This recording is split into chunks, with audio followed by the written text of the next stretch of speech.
Temperatures well below freezing, making it just brutal outside and causing problems inside for many homeowners too. Yeah, furnaces that stopped out of nowhere, broken pipes, all starting to pop up. HVAC companies say that they are just swamped.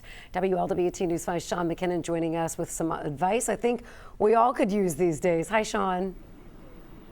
Oh, definitely. Hey, Sheree, Mike, there's actually a temperature sign right by this bank in Fort Thomas. As it flips between the time and the temperature, it's showing 14 degrees tonight. And as Kevin's been explaining, it's going to be even worse overnight in this winter weather. HVAC companies, their phones are ringing off the hook. We got the call, no heat. We had the big storm coming in.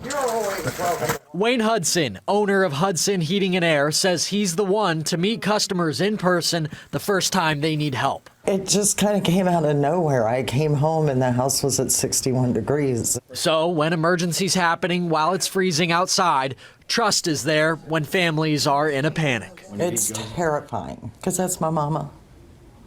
I gotta keep my mama safe. Today, the replacement part arrived. The final fix, a quick one. And their furnace is back to normal. Not every job is easy this week.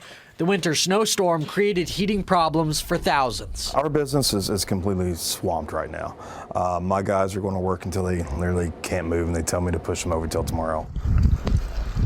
With negative air temps tonight, people with boiler heaters could be feeling the weather impact in their bank account. Those pipes freeze and bust, then yes, you've got a big expensive problem on your hands, because running new pipes for those aren't cheap.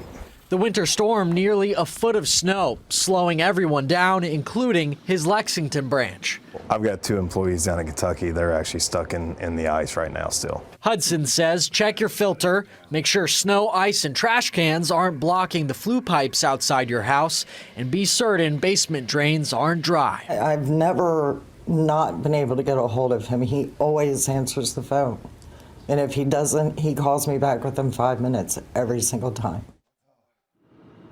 And like he said, those heating companies are swamped. Their priority is getting to people whose heat goes out, so they will respond to other requests, but it'll take some time. Reporting live in Fort Thomas, Sean McKinnon, WLWT News 5. All right, Sean, thanks so much.